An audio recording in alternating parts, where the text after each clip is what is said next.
Exodus chapter 1. These are the names of the sons of Israel who went to Egypt with Jacob, each with his family: Reuben, Simeon, Levi and Jude, Issachar, Zebulun and Benjamin, Dan and Naphtali, Gad and Asher. The descendants of Jacob numbered 70 in all. Joseph was already in Egypt. Now Joseph and all his brothers and all that generation died.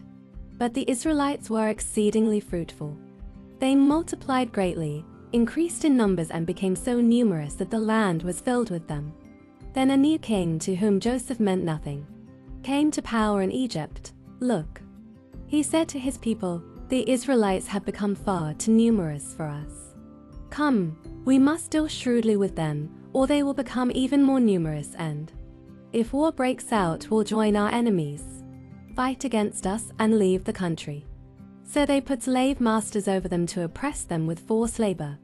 And they built Pithom and Ramesses as store cities for Pharaoh. But the more they were oppressed, the more they multiplied and spread.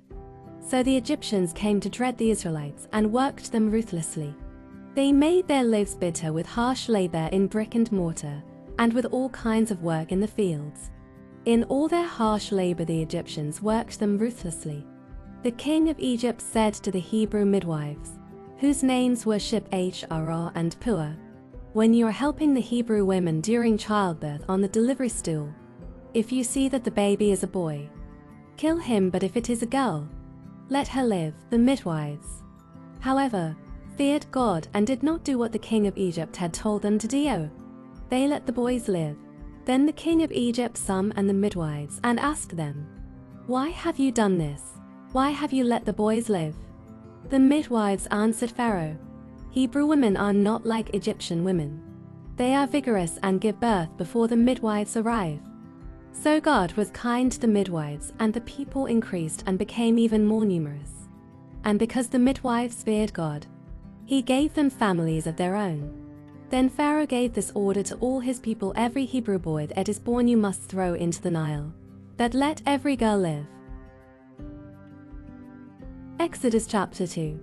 Now a man of the tribe of Levi married a Levite woman, and she became pregnant and gave birth to a son. When she saw that he was a fine child, she hid him for 3 months. But when she could hide him no longer, she got a papyrus basket for him and coated it with tar and pitch. Then she placed the child in it and put it among the reeds along the bank of the Nile. His sister stood at a distance to see what would happen to him. Then Pharaoh's daughter went down to the Nile to bathe, and her attendants were walking along the riverbank. She saw the basket among the reeds and sent her female slave to get it. She opened it and saw the baby. He was crying, and she felt sorry for him. This is one of the Hebrew babies, she said. Then his sister asked Pharaoh's daughter, shall I go and get one of the Hebrew women to nurse the baby for you? Yes, go, she answered. So the girl went and got the baby's mother. Pharaoh's daughter said to her, take this baby and nurse him for me, and I will pay you. So the woman took the baby and nursed him. When the child grew older, she took him to Pharaoh's daughter, and he became her son. She named him Moses, saying, I drew him out of the water. One day after Moses had grown up, he went out to where his own people were and watched them at their hard labor. He saw an Egyptian beating a Hebrew, one of his own people. Looking this way and that and seeing no one, he killed the Egyptian and hid him in the sand. The next day he went out and saw 2 Hebrews fighting. He asked the one in the wrong, why are you hitting your fellow Hebrew? The man said, who made you ruler and judge over us? Are you thinking of killing me as you killed the Egyptian?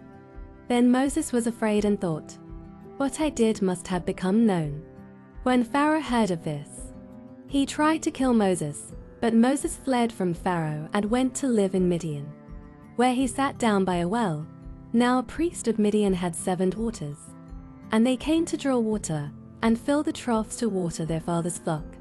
Some shepherds came along and drove them away, but Moses got up and came to their rescue and watered their flock. When the girls returned to rule their father, he asked them, why have you returned so early today? They answered, an Egyptian rescued us from the shepherds. He even drew water for us and watered the flock.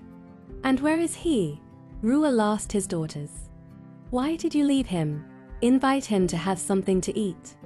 Moses agreed to stay with the man who gave his daughter Zipporah to Moses in marriage. Zipporah gave birth to a son, and Moses named him Gershom, saying, I had become a foreigner in a foreign land. During that long period, the king of Egypt died. The Israelites groaned in their slavery and cried out, and their cry for help because of their slavery went up to God. God heard their groaning, and he remembered his covenant with Abraham, with Isaac, and with Jacob. So God looked on the Israelites and was concerned about them. Exodus chapter 3. Now Moses was tending the flock of Jethro, his father-in-law, the priest of Midian, and he led the flock to the far side of the wilderness and came to Horeb, the mountain of God. There the angel of the Lord appeared to him in flames of fire from within a bush. Moses saw that though the bush was on fire, it did not burn up. So Moses thought, I will go over and see this strange sight, why the bush does not burn up. When the Lord saw that he had gone over to look, God called to him from within the bush, Moses, Moses, and Moses said, Here I am, do not come any closer. God said, Take off your sandals, for the place where you are standing is holy ground. Then he said, I am the God of your father, the God of Abraham, the God of Isaac, and the God of Jacob. At this, Moses hid his face because he was afraid to look at God. The Lord said, I have indeed seen the misery of my people in Egypt. I have heard them crying out because of their slave drivers, and I am concerned about their suffering. So I have come down to rescue them from the hand of the Egyptians, and to bring them up out of that land into a good and spacious land, a land flowing with milk and honey, the home of the Canaanites, Hittites, Amorites, Perizzites, Hivites, and Jebusites. And now the cry of the Israelites has reached me, and I have seen the way the Egyptians are oppressing them. So now, go. I am sending you to Pharaoh to bring my people the Israelites out of Egypt. But Moses said to God, Who am I that I should go to Pharaoh and bring the Israelites out of Egypt? And God said, I will be with you. And this will be the sign to you that it is I who have sent you when you have brought the people out of Egypt. You worship God on this mountain. Moses said to God, Suppose I go to the Israelites and say to them, The God of your fathers has sent me to you. And they ask me, What is his name? Then what shall I tell them? God said to Moses, I am who I am. This is what you are to say to the Israelites, I am has sent me to you. God also said to Moses, Say to the Israelites, The Lord, the God of your fathers, the God of Abraham, the God of Isaac, and the God of Jacob, has sent me to you.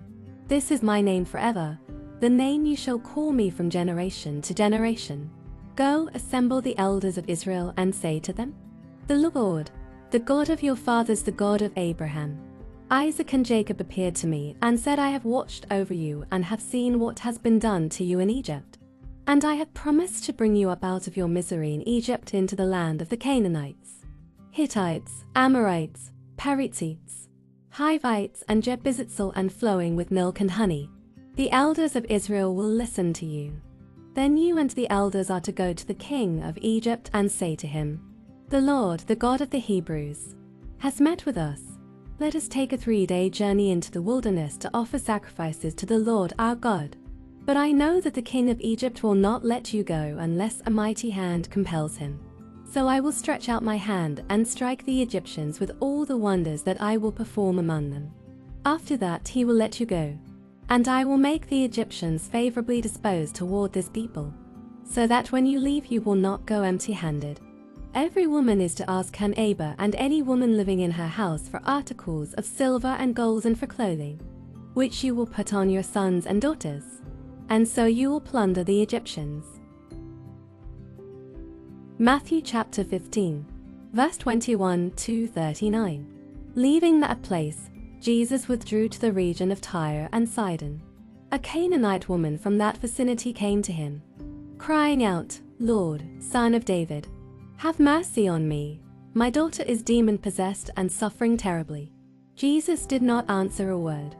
So his disciples came to him and urged him, "Send her away, for she keeps crying out after us." He answered, "I was sent only to the lost sheep of Israel." The woman came and knelt before him. "Lord, help me," she said. He replied, "It is not right to take the children's bread and toss it to the dogs." "Yes, it is, Lord," she said. "Even the dogs eat the crumbs that fall from their master's table." Then Jesus said to her, "Woman, you have great faith. Your request is granted." And her daughter was healed at that moment. Jesus left there and went along the Sea of Galilee.